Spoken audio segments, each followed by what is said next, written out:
mais elle a pris au moins 10 livres juste avec les conseils que tout le monde lui enfonçait dans la gorge. Toujours en athlétisme, il faut aussi mentionner la performance de Marcus avec ses nombreux voyages. Lui qui a fracassé tous les records aux 4 fois 10 000 km là, à relais, parce qu'il y allait souvent. Dans laquelle il a gagné l'or, sans doute. Et l'argent aussi, hein? Oh, il a gagné les deux, oui. Isabelle et Martin ont aussi impressionné, notamment en plongeon. On sait qu'ils ont acheté une maison avec une chambre à coucher de 16 pieds de hauteur. Oui, et lorsque Martin a voulu accrocher les rideaux de sa chambre, disons, Danny, qu'il a sacré le camp en bas de l'échafaud, ce qui lui a valu une note de 9,5. Même qu'il est important de le préciser, Martin a terminé au premier rang devant le meilleur plongeur chinois.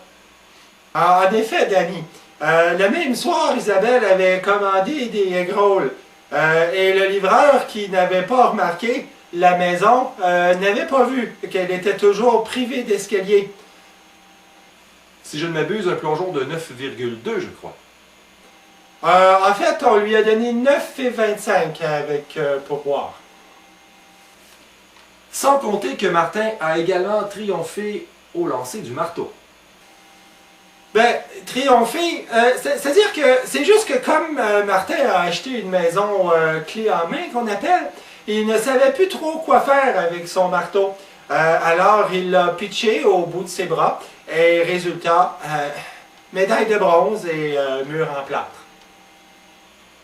Et un petit cousin de Mascouche nous a gonflé d'orgueil cet été avec une extraordinaire victoire grâce à son travail de terrassement.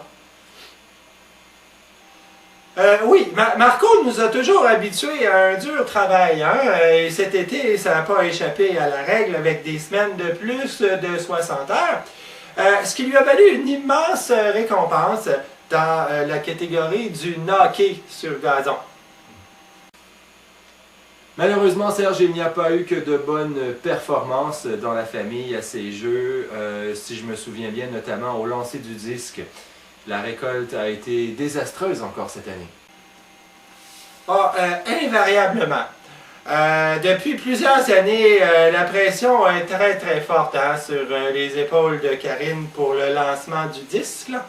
Et elle qui a pourtant bien fait au championnat du monde du démo musical, mais on sent que la marche est haute entre le démo et le disque. Et ce n'est pas tout. Thomas, nouvellement marié à Karine, n'a guère impressionné à son tour en gymnastique. L'hécatombe, Danny, surtout au stationnement en parallèle.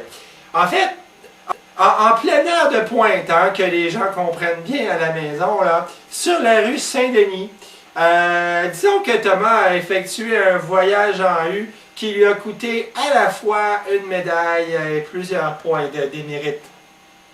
Nous en studio, bonsoir Serge. Bonsoir Danny.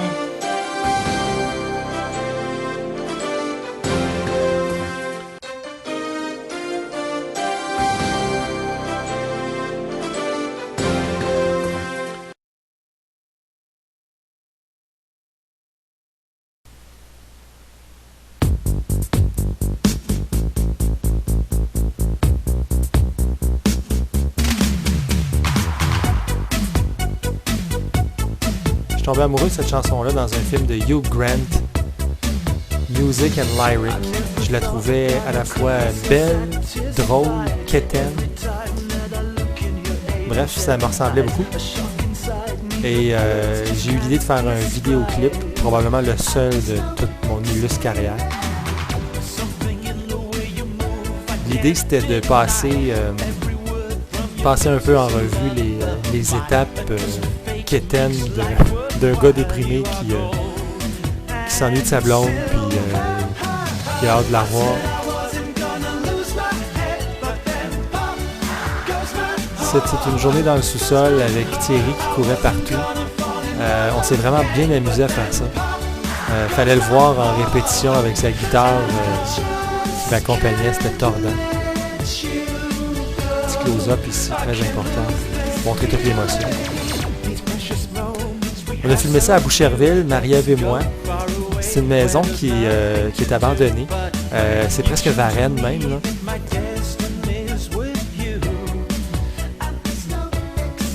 Alors ici, on comprend pourquoi je m'emmerde.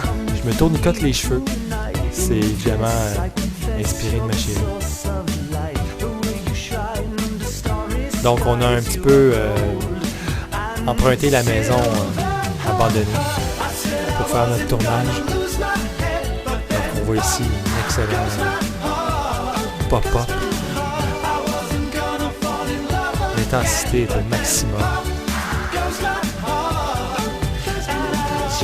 Là, on va tomber probablement dans ce que je trouve de mieux, de meilleur, de plus drôle. C'est toute la séquence musicale où j'essaie par mes gestes théâtrales, je suis tellement un bon acteur, de démontrer à quel point c'est pénible de vivre sans ma fiancée. Et là, soudainement, je vais à la boîte aux lettres et je découvre qu'il y a une carte postale. C'est elle qui décrit l'Italie, qui me dit où est-ce qu'elle est, où est-ce que je peux la rejoindre. Et là, évidemment, c'est la finale explosive où je cours dans tous les sens. L'idée générale, c'est de faire comprendre que je pars de Boucherville et que je m'en vais jusqu'en Italie. Cette pancarte-là, je l'ai faite un peu trop courte, comme vous pouvez voir, mais ça fait Italieville, ça fait beau. Alors, je franchis la forêt, les montagnes. Je sors même d'un champ de blé d'Inde avec un maïs dans les dents. Ça, c'était probablement notre plus belle prise de la journée à Marie-Ève et moi. Qu'est-ce qu'on s'est marré avec ça. Vous voyez, il n'y a aucun obstacle qui m'empêchera de rejoindre la fiancée. Et à bout de souffle, finalement, elle finit par accepter. Ah, délivrance. Voilà.